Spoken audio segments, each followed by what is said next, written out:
Ya.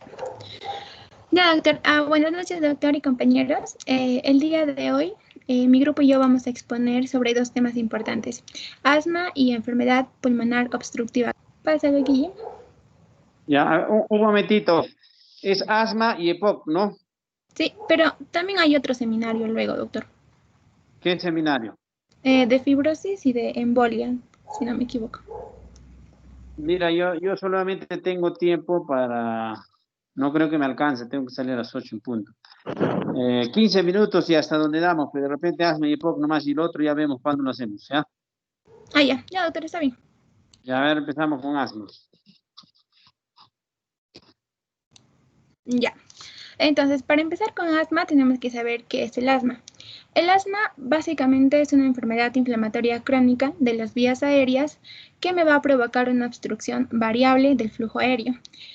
¿Por qué variable? Pues porque hay momentos en donde el paciente va a presentar los síntomas porque va a haber una obstrucción, pero también van a haber momentos en donde la vía aérea va a estar normal y el pase del flujo de aire también va a ser normal.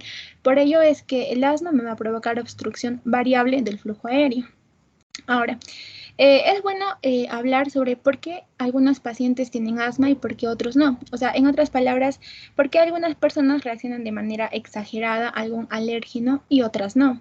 Entonces, para ello, sería bueno hablar de los factores de riesgo. Dentro de estos factores de riesgo van a existir o se pueden dividir en los factores que causan el asma, que en sí son los factores del huésped, en los factores que me desencadenan la crisis, que en sí son los factores ambientales, y en los factores que me van a provocar exacerbaciones o me van a complicar aún más el asma. Um, Dentro de los factores del huésped tenemos a la genética. Se ha comprobado que múltiples genes se van a encontrar implicados en el desarrollo del asma. Por ejemplo, tenemos a los genes implicados en la producción exagerada de inmunoglobulina E, a los genes implicados en la hiperreactividad bronquial. O sea, quiere decir que cuando alguna persona tiene esta predisposición genética, va a responder de manera exagerada a algún factor ambiental, ya sea con una producción excesiva de inmunoglobulina E o ya sea también con una hiperreactividad bronquial. Otros factores de riesgo pueden ser la obesidad y también el sexo. Por ejemplo, se dicen que en los niños varones, bueno, en sí durante la niñez, el calibre de los bronquios es como que menor en comparación al calibre de los bronquios de las mujeres, de las niñas. Es por ello de que en la niñez los niños tienen mayor predisposición a padecer asma, pero esta predisposición se nivela ya en la pubertad y ya en la adultez esta predisposición se invierte, ya que las mujeres van a tener mayor predisposición. Ya, ahora, dentro de los factores ambientales tenemos a los alérgenos, algunas infecciones como los virus, al tabaco, a la contaminación ambiental, a la dieta, etc. Y dentro de los factores que me van a provocar exacerbaciones o que me van a complicar más el asma, uno de los principales es el ejercicio. Pero también tenemos, por ejemplo, el frío, a los cambios de temperatura, a los gases irritantes, al estrés y a las emociones, etc. Ahora, como vemos en la imagen, vamos a ver un bronquio asmático, ¿no? Un bronquio que se caracteriza por una hipersecreción, por una broncoconstricción y por una inflamación, por una mucosa inflamada. Entonces, para poder saber por qué sucede ello, vamos a hablar de la fisiopatología. Siguiente, por favor. Ya. Ahora, para poder describir la fisiopatología, tenemos que tener en cuenta de que el asma es un tipo de alergia que es en sí un mecanismo de hipersensibilidad tipo 1, en donde van a intervenir diversas células, como por ejemplo los linfocitos T helper 2 principalmente, las células dendríticas, los mastocitos, los eosinófilos, etcétera, y también diversos mediadores como las interleucinas. Entonces, todo este proceso va a comenzar cuando el paciente va a estar expuesto a algún factor desencadenante, como algún alérgeno, por ejemplo. Este alérgeno va a ser captado por una célula dendrítica, que es en sí una célula presentadora de antígenos. Esta célula presentadora de antígenos, como le dice su nombre, va a presentar este alérgeno al linfocito T virgen, y el linfocito T virgen se va a diferenciar tanto en linfocito T helper 1 como T helper 2, de los cuales el que tiene mayor importancia es el T helper 2, porque este me va a comenzar a sintetizar interleucinas, por ejemplo, la interleucina 4, 13, 5. Estos tipos de interleucinas, principalmente la 4 y la 13, van a estimular al linfocito B para que se diferencie en célula plasmática y esta célula plasmática comience la producción de inmunoglobulina E. Esta inmunoglobulina E es importante porque se va a unir a los receptores que tiene el mastocito y va a provocar la reacción a través de esos mediadores inflamatorios, como por ejemplo va a liberar histamina, leucotrienos, prostaglandinas, que me va a generar la broncoconstricción, hipersecreción de moco y aumento de la permeabilidad. En sí, todo esto que les he descrito se llama reacción de fase temprana. Pues, ¿por qué? Porque se va a dar minutos después a la exposición repetida al alérgeno. Pero también existe la fase tardía. Pásalo, Guille, en donde se va a dar de 4 a 6 horas después de la exposición al alérgeno y va a complicar más el asma. Esta reacción de fase tardía se caracteriza porque aquí principalmente actúan los eosinófilos, mientras que en la de fase temprana actúan los mastocitos. Ahora, es importante saber también de que el asma va a ser reversible al inicio. ¿Eso qué quiere decir? Que al inicio, cuando se da una broncoconstricción, pues esto se puede revertir ya sea de manera espontánea o ya sea con fármacos. Pero si el asma se trata de manera inadecuada, las citocinas que se dan en la inflamación van a estimular a las células endoteliales y a los fibroblastos que van a, producir colágeno que se va a convertirse en cicatriz y la cicatriz va a disminuir el calibre, pero ya está de forma irreversible. Pásalo, Guille. Ya, ahora, finalmente hablando de las manifestaciones clínicas, la principal manifestación clínica del asma es la tos, la disnea y las sibilancias, especialmente expiratorias. Y en algunos pacientes se puede dar la opresión torácica. Estas manifestaciones se dan sobre todo durante la noche o durante las primeras horas de la mañana. Y en algunos casos solamente va a existir una tos escasamente productiva. Ahora, existe una triada que se llama la triada atópica, en donde se va a caracterizar porque el paciente presenta asma, dermatitis y rinitis. Ya bueno, eso es todo por mi parte.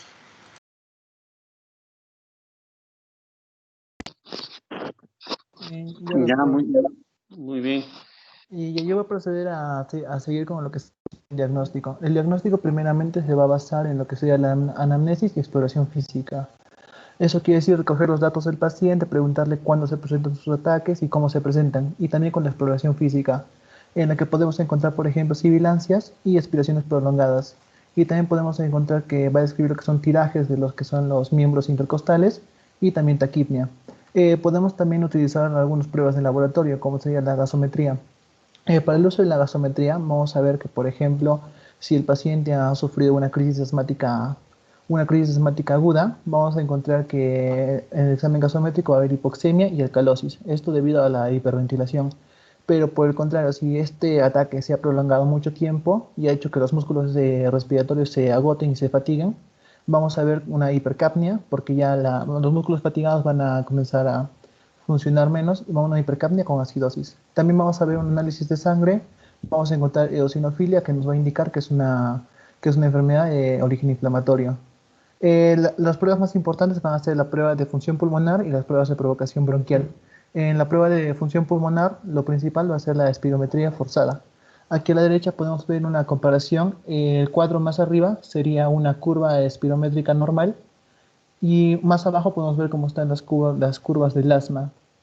En el caso de la espirometría forzada, a esto se le adiciona también lo que sería la prueba de los broncodilatadores. Aquí, si pueden observar en el gráfico, vamos a ver que el asma pre-BD es el asma previo al broncodilatador y se encuentra muy separado a la curva normal. Pero cuando utilizamos un broncodilatador, vemos que se asemeja un poco más a la curva normal. Esto en ambas gráficas, en volumen-tiempo y en flujo-volumen. Esto es una muestra de que la enfermedad presenta la característica de reversibilidad. Y otra prueba adicional a la prueba de función pulmonar va a ser la prueba de provocación bronquial, en la cual al paciente se le va a administrar metacolina o histamina con el fin de provocar una broncoconstricción. Esto se evalúa si el paciente tiene una broncoconstricción muy grave, muy drástica, tenemos una alta sospecha de asma. Y otras pruebas son las pruebas de sensibilidad, en las cuales administramos diferentes alérgenos en la piel anterior, de la cara anterior del antebrazo del paciente, con el fin de identificar qué alérgeno puede ser el causante de sus ataques de asma. Y en algunos exámenes auxiliares podemos utilizar las radiografías y las pruebas de expiración de óxido nitroso. Pero eso más que nada son para descartar otras patologías o para encontrar alguna patología oculta, además del asma. Ya, resumiendo lo anterior, aquí podemos verlo cómo sería el algoritmo diagnóstico. Una historia clínica sugestiva, o sea que nos haga sospechar de asma, vamos a realizar la prueba de espirometría forzada. Si vemos que presenta un patrón obstructivo, la adicionamos con un test broncodilatador. Si sale positivo, o sea, si hay una reacción incrementada con el test, digamos, el diagnóstico de asma. Sin embargo, si es negativo, si la espirometría aparece un patrón normal, realizamos un test de provocación, en el cual también si sale positivo, tenemos muy alta sospecha de asma y si sale negativo, lo descartamos. ¿Esto por qué? Porque en las fases de asma leve o en lo que sería la fase de asma en recién nacidos, la espirometría da curvas o figuras normales o que se parecen mucho a la curva normal y es por eso que no se debe descartar asma cuando la curva sea normal. Ya, entonces una vez llegamos al diagnóstico de asma, procederemos a valorar qué tan grave es la afección y luego vamos a clasificarla según la severidad. La clasificación más aceptada es esta, el nivel de gravedad intermitente leve, persistente moderada y persistente grave. Intermitente leve va a ser prácticamente que hay muy pocos síntomas diurnos y un rarísimos síntomas nocturnos y un volumen expiratorio forzado y una variabilidad de lo que sería la punta del diagrama de fluido, prácticamente normal, mayor de 80, menor de 20%. Y así va avanzando posteriormente, los síntomas se hacen más frecuentes hasta llegar al caso del persistente grave, en el cual ya hay síntomas continuos, prácticamente diarios, hay crisis frecuentes en las cuales ya hacen difícil la vida diaria o son capaces de intervenir en ella. Y también lo que serían los síntomas nocturnos que se hacen mucho más frecuentes. Y aquí vemos como ya el volumen expiratorio forzado está disminuido y eso también se puede reflejar en la espirometría. Y claro, y de acuerdo a la clasificación que obtengamos es la cual vamos a orientar el tratamiento. Ahora el tratamiento. El tratamiento se va a basar en tres tipos. Las medidas preventivas, las medidas no farmacológicas y las farmacológicas. Las medidas preventivas van a ser usadas mayormente para los casos leves y moderados, porque van a consistir en educar al paciente para evitar que se exponga a algún antígeno o a lo que haga lo que le ocasiona sus ataques de asma. Pero luego vamos a tener el tratamiento no farmacológico. ¿Esto en qué consiste? En enseñar al paciente lo que serían técnicas de relajación y de respiración controlada.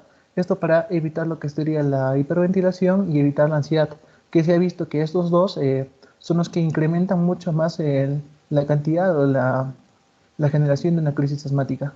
Y también tenemos lo que serían los programas de sensibilización. Eso es cuando conocemos, por ejemplo, el antígeno desencadenante del asma, podemos ir inoculándolo poco a poco, de forma gradual en el paciente, cuestión de que el paciente vaya generando anticuerpos y vaya generando resistencia a este antígeno y haga mucho menos frecuentes los ataques de asma. Y por último sería el tratamiento farmacológico, también conocido por pasos o escalonado. Eso quiere decir escalonado o por pasos, porque prácticamente el tratamiento farmacológico va a variar de acuerdo a la clasificación que tengamos en el paciente. Vamos a encontrar, lo primero que siempre se usa van a ser los controladores inflamatorios, que van a ser los corticosteroides, estabilizadores de mastocitos o modificadores de leucotrienos. En caso de que el paciente presente crisis agudas, podemos usar, por ejemplo, un medicamento de alivio rápido, que serían los bloqueadores beta-2 adrenérgicos de acción rápida a través de vía IDM o de nebulizadores, o también el uso de anticolinérgicos. Los anticolinérgicos se usan mayormente en conjunto con los primeros, para así incrementar su utilidad. Y en caso de que veamos exacerbaciones graves, ya procederemos a considerar el uso de los corticosteroides sistémicos. Lo que sucede con esos corticosteroides sistémicos es que quizá no tienen un efecto de acción rápido y pueden tardar un poco más, pero su efecto suele ser más potente y suele prevenir unos futuros ataques. Y como profilácticos podemos usar el cromoglicato sódico y el metocromilo, que no son tan potentes, pero se usan para prevenir se usan para prevenir unos ataques. Y en los casos más graves ya deberíamos considerar lo que es la inmunoterapia. Aquí a la derecha podemos ver cómo serían los pasos. El más superior va a ser en los casos de crisis leve, intermitente leve, luego periódica leve, periódica moderada y el último ya la periódica más grave. Y para concluir mi parte estaríamos en las consideraciones especiales.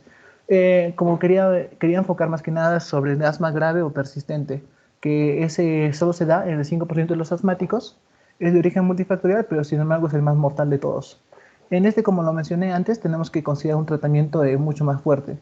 Por ejemplo, podemos utilizar los bloqueadores beta-2 adrenérgicos de acción prolongada o incluso la inmunoterapia. En la inmunoterapia, el fármaco que se ha reconocido más es el omalizumab, que aquí podemos ver cómo abajo el omalizumab se une a la inmunoglobulina E y hace que no se pueda unir al mastocito y no se pueda activar. También debemos considerar que el tratamiento no va a ser igual en adultos mayores y en niños. En adultos mayores, porque ellos tienen, por su edad, van a tener una inmunodeficiencia relativa. Eso quiere decir que sus defensas van a estar bajas, pero es normal para ellos. Y en los niños vamos a ver que mayormente es precedida por una infección viral y que también van a presentar síntomas y dosis diferentes para lo que es el tratamiento y el diagnóstico. Ya, doctor, eso ya toda mi parte. Muy bien. Buenas noches. Ya. A ver, terminamos con EPOC y completamos. ¿Algún comentario, ya? Sigue. Ya, vamos a continuar con lo que es EPOC. Siguiente, por favor, Guille.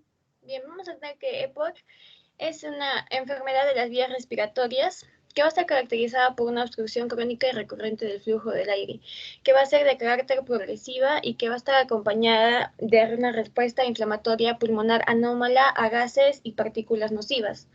Dentro de esto se van a considerar afecciones obstructivas como lo que es el enfisema, la bronquitis crónica y un fenotipo mixto de estos que se va a detallar más adelante.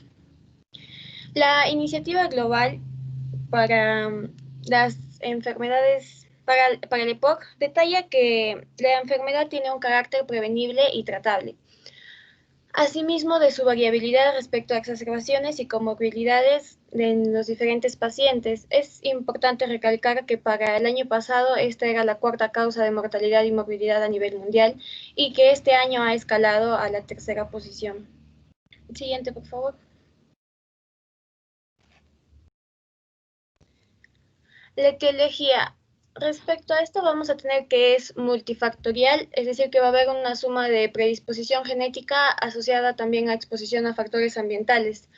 Así vamos a tener que la principal causa de POC va a ser el tabaco. El 80% de personas que llegan a fallecer a causa de esta enfermedad tiene antecedente tabáquico. Ahora, ¿cómo es que el tabaco va a llegar a ocasionar esta enfermedad? Es mediante el daño oxidante, una respuesta inflamatoria, apoptosis y también mediante proteasas. Otro factor importante a considerar son los factores ambientales. Dentro de esto se tiene lo que es la inhalación de humo por combustión de la biomasa, y este se va a considerar uno de los factores más importantes, puesto que alrededor del 50% de la población mundial utiliza esto como fuente de energía. Sumado a esto, se tiene que considerar también la polución ambiental y la exposición ocupacional, que van a generar el daño pulmonar más o menos por los mismos mecanismos que el tabaco. Dentro de los factores genéticos tenemos lo que es la deficiencia de la enzima alfa-1 antitripsina. Esta va a ser una inhibidora de proteasa, de hecho una de las más importantes, y su deficiencia o la falta de esta va a ocasionar un desequilibrio de la actividad proteasa-antiproteasa, y esto va a conllevar a lo que es el daño pulmonar. Siguiente, por favor.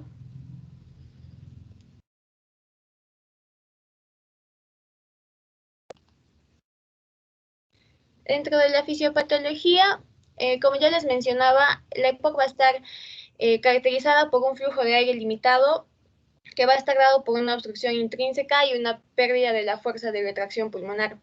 Esto se va a dar por diferentes mecanismos patogénicos, dentro de los que tenemos la inflamación y fibrosis de la pared bronquial, la hipertrofia de glándulas submucosas, hipersecreción de moco y la pérdida de fibras pulmonares elásticas y de tejido alveolar.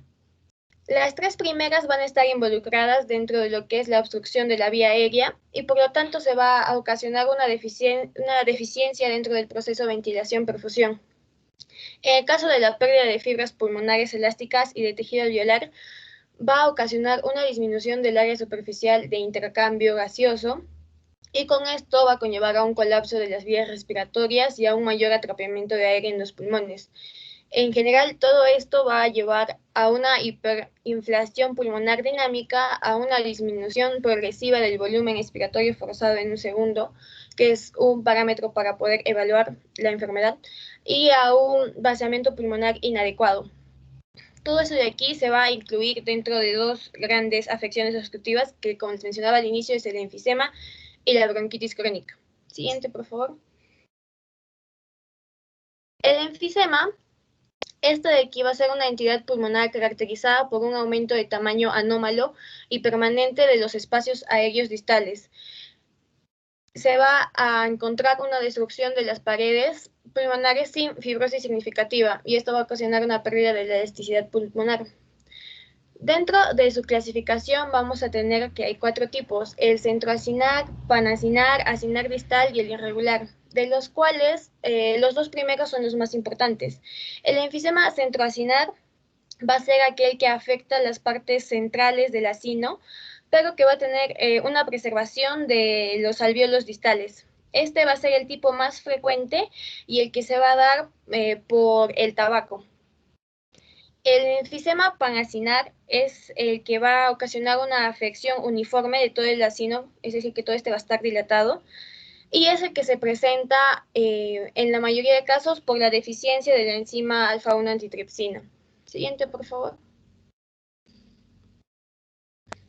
Ahora, la fisiopatología de lo que es el enfisema, se han identificado 2 causas para el enfisema, que es el humo del tabaco y la deficiencia hereditaria de la enzima alfa-1 antitripsina. ¿Cómo se va a dar esto? Va a haber una respuesta a las agresiones ambientales, en este caso va a ser lo que es el humo del tabaco, que va a ocasionar que el epitelio de las vías respiratorias y células como los macrófagos, que va a ser el más importante, van a producir citoquinas y mediadores inflamatorios, que van a atraer células inflamatorias a esta zona y van a amplificar esta respuesta cada vez más. El macrófago alveolar va a producir metaloproteinasas 9 y 12, las cuales van a llevar a la destrucción de la pared alveolar. Producto de esto van a quedar fragmentos que van a aumentar el reclutamiento de neutrófilos polimorfonucleares que van a secretar elastasa. Esta enzima va a incrementar aún más la destrucción de la pared alveolar, puesto que no va a haber un control de la misma, porque la enzima encargada de este control va a ser la alfa-1 antitripsina. Y al ver una deficiencia de esta, no se va a poder controlar todo este proceso, provocando así el enfisema. Eso sería todo de mi parte, doctor. Bien, ahora siguiendo con bronquitis crónica, que es el otro extremo del enfisema, ¿no? La bronquitis crónica va a ser la obstrucción de las vías respiratorias mayores y pequeñas que generalmente van a afectar a los varones de mediana edad. Esta patología va a ser resultado de una irritación crónica por sustancias nocivas o irritantes. En su mayor parte es causado por el humo del tabaco y en otros por el polvo de cereales, algodón o sílice. Para hacer un diagnóstico clínico de bronquitis crónica, el paciente tiene que tener como un antecedente de tos productiva crónica durante al menos 3 meses seguidos en 2 años consecutivos. Y también, por lo general, la tos ha estado presente por varios años, con un aumento gradual de exacerbaciones agudas que van a producir un esputo purulento. Pásale, Guille. Acerca de la fisiopatología, bien, el factor principal o el iniciador de la bronquitis crónica, como les dije, va a ser la exposición al humo del tabaco, pero también puede ser otros contaminantes. Normalmente en las vías respiratorias debe haber una producción de moco, que esto junto con los cilios permiten eliminar los agentes infecciosos que ingresan a las vías respiratorias, pero en este caso en la bronquitis va a haber una sobreproducción de este moco. Y en primera instancia va a afectar a las vías respiratorias grandes, como la tráquea y el bronquios, y esto va a estar asociado a una hipertrofia de las glándulas submucosas. Este mecanismo no está del todo claro, pero parece que implica a la histamina y la interleucina 13 para que suceda esta hipertrofia. Entonces, al haber una hipertrofia, va a haber una mayor producción de moco. Y ya con el tiempo también va a afectar a las vías respiratorias pequeñas, que son los bronquios pequeños y los bronquiolos. En este caso, van a aumentar el número de células caliciformes y finalmente produciendo un mayor moco.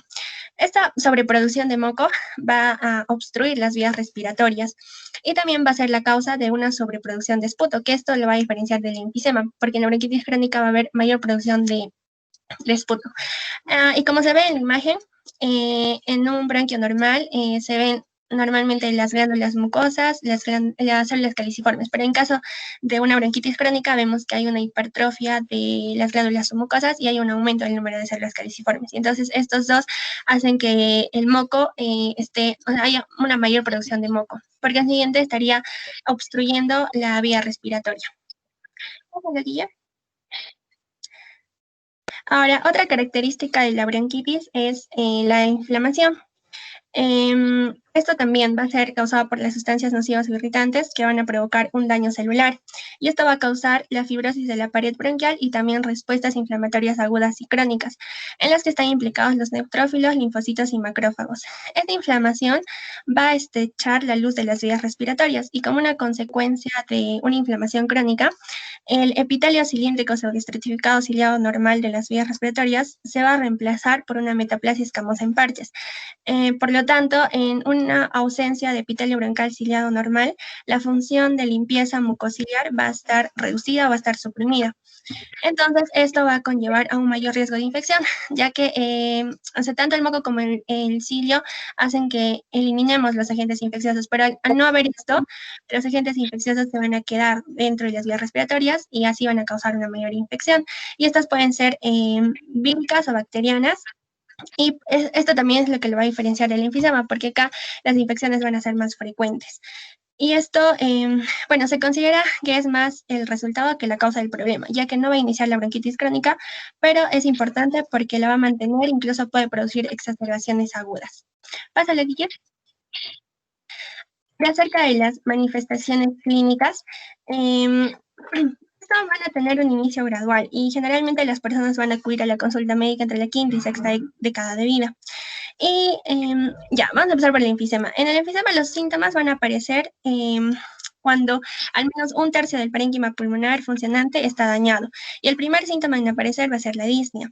Y esto se va a dar porque las paredes alveolares están dañadas, por lo tanto el intercambio gaseoso va a ser deficiente, poco oxígeno va a llegar a la sangre, así la saturación del oxígeno disminuye y se va a dar la disnea. La tos y la expectoración van a ser variables y van a depender del grado de bronquitis crónica que esté asociado, ya que una persona con EPOC presenta un cierto grado de enfisema y un cierto grado de bronquitis, pero siempre con una predominancia de uno de los dos.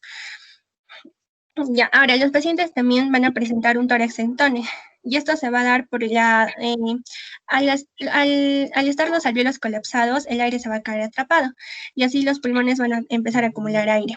Y esto también es importante para medir el flujo expiratorio, porque en los pacientes les va a ser más difícil de expirar el aire, porque se está atrapando.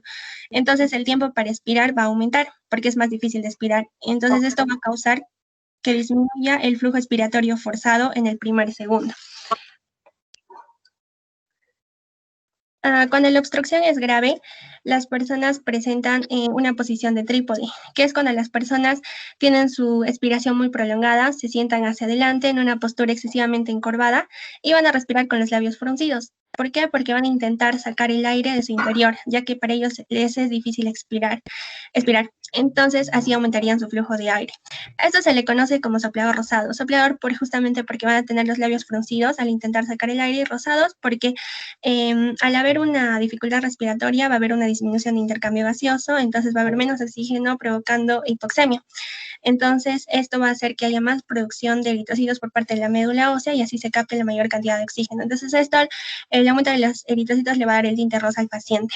Ahora, el desarrollo del cor pulmonario y finalmente la insuficiencia cardíaca congestiva se va a asociar a un mal pronóstico y se va a dar generalmente en los estadios terminales. Y acerca de la bronquitis crónica, el síntoma cardinal de esto va a ser la tos productiva, persistente con esputo. También se va a la disnea de esfuerzo, puede aparecer hipercapnia, y esto porque la obstrucción de las bronquiolas va a conducir a un menor volumen expiratorio forzado en el primer segundo, porque el aire también se está quedando atrapado, no puede salir ni entrar. Entonces no ingresa oxígeno, hay hipoxemia, una hipoxemia grave, pero el CO2 está llegando normal a los alvéolos, entonces va a haber una disminución de oxígeno en la sangre y más niveles de CO2, por eso es que se da la hipercapnia. Y esto en general genera una desproporción entre ventilación y perfusión. También se da la hipoxemia grave y todo esto puede conducir a una cianosis, por eso es que ellos se le conocen como congestiva azulado. Y también va a estar aumentada la capacidad pulmonar total por los pulmones hiperinsuflados. Y en la bronquitis crónica es frecuente que los pacientes tengan el cor pulmonar en insuficiencia cardíaca, porque al haber una hipoxemia grave va a causar una vasoconstricción refleja de los vasos pulmonares y después va a haber una afectación en los gases en el pulmón. Entonces va a aumentar la vasoconstricción pulmonar y también va a aumentar la presión en las arterias pulmonares y así van a aumentar el trabajo del ventrículo derecho. Por eso las personas van a desarrollar la insuficiencia cardíaca derecha en estos casos. La siguiente, por favor. Esto ya es para finalizar.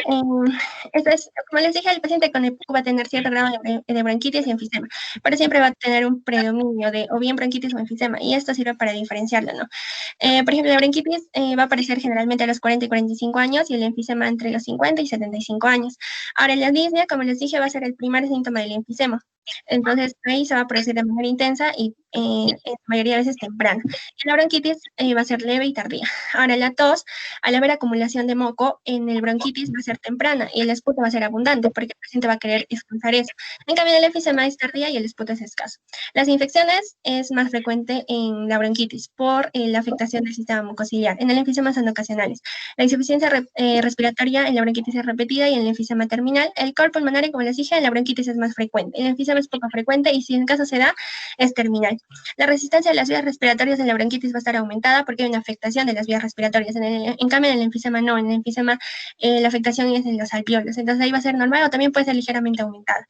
La retracción elástica en la bronquitis es normal y en el enfisema es baja, justamente porque en el enfisema hay una afectación de la elastina de los alveolos. Y en la radiografía de tórax, en la bronquitis se va a ver los vasos prominentes y eso se hace ver que el corazón esté muy grande. En cambio, en el enfisema se va a ver los pulmones hiperinsuflados y se va a ver el corazón pequeño.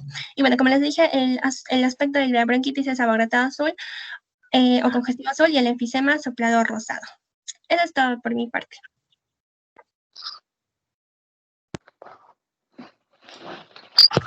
Bueno, para finalizar, hablaremos ahora del diagnóstico de EPOC. Una vez identificados los síntomas cardinales de esta enfermedad, los cuales son disnea, tos crónica, producción de esputo, y sumado a los factores de riesgo a los cuales puede estar sometido el individuo, como el tabaco, la ocupación a la cual se dedica, los contaminantes y los factores personales, se le va a realizar una prueba de espirometría para poder tener un diagnóstico exacto de EPOC. ¿En qué consiste? Es una técnica de exploración que mide los volúmenes respiratorios. ¿Cómo se realiza? Primero se prepara el equipo y el paciente. Al paciente, ¿cómo? Se le somete una broncodilatación con 400 miligramos de un beta, de un agonista beta de acción corta. Entonces se espera de 15 a 20 minutos y al paciente se le dice que haga un volumen expiratorio forzado, es decir, que expire hasta lo máximo que pueda. Y luego se le dice que sople con todas sus fuerzas mediante la boca, de preferencia que no, bueno, no de preferencia, sino que no lo haga por la nariz, como podemos ver en la imagen. Entonces, este volumen que expira se va a medir el primer segundo. Luego, posteriormente, esto se va a formar una curva en la cual vamos a poder distinguir la relación que tiene este volumen expiratorio forzado frente a la capacidad vital forzada. Se menciona que si este cociente es menor a 0,7, podemos hablar de un diagnóstico de EPOC. Sin embargo, existen clasificaciones según Gold, donde nos mencionan que existe el tipo de Gold 1, que es leve, moderada y severa y muy severa. Esto básicamente en el diagnóstico. Pásalo, Guille. Sí, Guille. Finalmente, el tratamiento, hablaremos de un tratamiento farmacológico y no farmacológico. En el caso del tratamiento no farmacológico, lo que se le indica al paciente es que deje de fumar en el caso sea este el causante, ya que este será el único que desacelerará la progresividad de esta enfermedad. Asimismo, se le menciona que debe evitar los irritantes, la exposición al frío, porque esta puede producir disnea o un broncoespasmo. Asimismo, se debe evitar la exposición a infecciones respiratorias. Es más, se le recomienda que se realice las vacunas contra la influenza y el neumococo. Y también se le hace una rehabilitación pulmonar, esto para mejorar la función del diafragma, disminuir el trabajo respiratorio y así tenga un menor riesgo de hospitalización el paciente. En el caso de la oxigenoterapia, esto es... Disculpe, doctor. Sí, sí, estamos escuchando.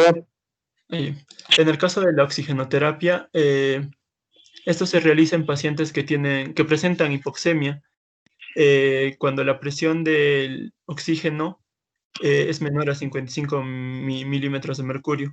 Se le administra de 1 a 2 litros de oxígeno por minuto.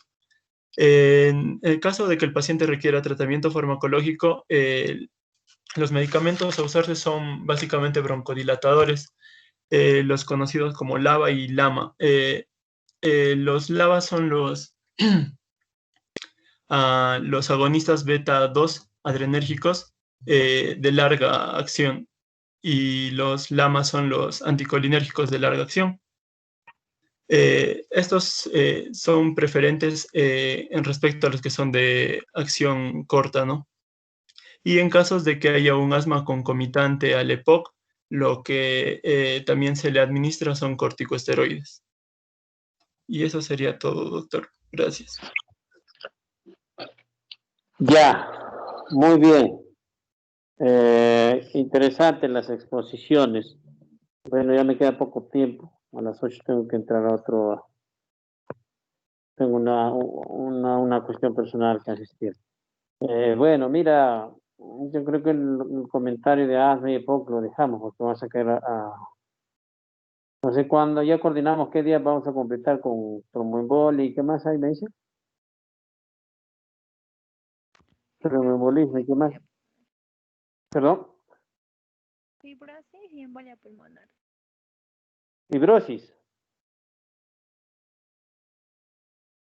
No le escuché muy bien. Sí, fibrosis pulmonar y hepática y embolia pulmonar. Ya. Bueno, de asma, ¿qué podríamos hablar? A ver, unos 5 minutos de asma. Bueno, el asma ya lo han definido muy bien, no es una inflamación crónica de la vía aérea, ¿no? De los bronquios. Y cuando usas un bronquiodilatador, pues es reversible, se puede controlar. Ambas no se cura, un verdadero asma no se cura, pero sí tiene un control. Una herramienta básica es la espirometría, ¿no? Tanto para diagnóstico y seguimiento. Entonces, el asma es una enfermedad que presenta como cuadro clínico un síndrome bronquial. El paciente se va a acercar presentando tos poco productiva. El paciente va a referir disnea, va a referir opresión de tórax, ¿no? Cuando uno lo examina, vas a escuchar sibilantes en ambos emisoras, ¿no? Son crepitantes, sibilantes. El asma, no sé si lo han dicho, puede clasificarse clásicamente, ahora hay fenotipos y todo, en asma intrínseco y extrínseco. El asma extrínseco es el asma alérgico, empieza desde la niñez, ¿no? Desde niños. Un clásico, papá, mamá asmáticos, con rinitis, el rinitis igualito atópico, con rinitis, con eczemas, dermatitis alérgicas. Ese es el asma extrínseco, con inulina y alta desde niño. Pero hay un asma, ese es el extrínseco, inulina y alta, es el alérgico. Pero también hay un asma intrínseco que aparece en el adolescente o en el adulto joven, y que no es tan, no es, la inulina es baja, es un asma no alérgico. Existen factores de riesgo para desarrollar asma, ¿no? Desde el nacimiento. Dice que los niños que de bajo peso, pretérminos, tienen factores de riesgo para hacer asma. Pacientes que han nacido, como les digo, de bajo peso, pretérminos, niños que nacen por cesárea, pues tienen ya predisposición a hacer asma, ¿no? Porque hay un componente genético de todas maneras. Entonces, pero el asma también se puede desarrollar, eso es el asma intrínseco, ¿no? En cualquier momento, un paciente que trabaja, por ejemplo, expuesto a sustancias orgánicas y inorgánicas, carpinteros, pintores, pacientes que trabajan en minas, pacientes de la industria textil, fábricas, pueden desarrollarlas, ¿no? En cualquier momento. Pero la presentación generalmente es antes de los 40 años, a diferencia del asma, que casi siempre aparece más allá de los 40 años. A diferencia de la EPOC, que aparece más allá de los 40 años. Ya, entonces, ¿qué hacemos para el diagnóstico de asma? Como bien lo han dicho sus colegas, el diagnóstico de asma se hace por una espirometría. Debes tener un patrón obstructivo, ¿no? En el índice Tifenon, ¿no? Que es un índice, como ya lo mostraron, entonces ahí sí tiene un valor de menos 75, menos 70, pero 70 menor o igual, menores en realidad, es un asma, ¿no? Y el volumen externo forzado, los valores se toman para ver severidad del asma, ¿no? Entonces, si nosotros a este paciente tiene una obstrucción bronquial, un patrón obstructivo con índice de Tifenon menor de 0,7, decimos que es asma, ¿no? Cuando mejora el uso de broncolatador. Pero eso es por una parte. Por otro lado, podemos tener una espirometría normal, sin obstrucción, con valores normales del índice de Tifenon. En ese caso, si la espirometría sale normal, no descarta que hay un asma, ¿no? Le hacen la prueba de broncodilatador, igual hay una mejoría más allá del 12%, o 200 mililitros en el índice Tifenon, o si no en el BEF, en el volumen esférico forzado en el segundo. O también se dice en los bronquios pequeños, ¿no? O sea, en el FEF 25-75, cuando es más de 35, la respuesta es significativa, entonces es para con asma también.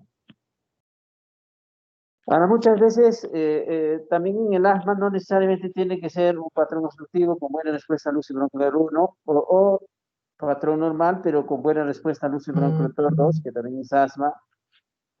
Otra opción es que aún, pero el cuadro clínico es de asma, entonces usted tiene que hacer otros exámenes, por ejemplo, el uso del óxido nítrico, que tiene valores más de 50, es asma, menores no es asma, ¿no? Pero a veces también puede estar dentro del valor normal y tu criterio clínico sigue siendo asma. Entonces, inclusive se hace prueba terapéutica con corticoides. Si en 2 semanas, 3 semanas responde con uso de corticoides, ya sea inhalado o combinada con oral, entonces también es un asma. Estos criterios, por ejemplo, son definidos por la guía GEMA, ¿no? Se usa espirometría, se usa óxido nítrico y que utiliza también la prueba terapéutica, ¿no? Como diagnóstico de asma. ¿Ya? Entonces, y en el asma hay varios fenotipos actualmente, ¿no? Ocupacional, el asma en obesos. El mecanismo de las leptinas lleva a la inflamación bronquial. Entonces, el obeso es un asmático. Hay que manejar la obesidad. ¿Y qué más podemos hablar en asma? Hay asma ocupacional, pacientes que trabajan, salen de vacaciones, otras de día libre, mejor el trabajo, vuelven a trabajo, pero trabajo. Entonces, esos son más o menos los fenotipos, por ejemplo, por AINES, asma por AINES, ¿no? Entonces, hay pacientes que inclusive por alimentos comen un pescado, se enronchan y hacen crisis asmática. Entonces hay varios fenotipos de asma actualmente. Hay fenotipo de asma EPOC, un asma que se convierte en EPOC a la larga, y cada uno tiene su indicación de medicamento. Entonces, en el manejo de asma, hay una cosa es el manejo del asma no controlada y otra cosa es el manejo de crisis asmática. Lo que eso le podemos explicar algo por la experiencia de los pacientes, vemos como neumólogo. Yo les voy a pedir, por favor, que me disculpen. Ahorita ya son las 8, yo tengo que hacer unos asuntos personales y lamentablemente algunas cosas se complicó en la guardia, no pudimos de repente iniciar más temprano. Pero por favor, coordinamos con su delegado, no sé qué día podríamos recuperar. De repente el domingo que entra a guardia noche, podríamos ahí a las 8 de la noche hacer, o si no, el lunes a las 6 de la mañana. Coordinamos, por favor, señorita delegada. ¿Ya? Ya, doctor, está bien.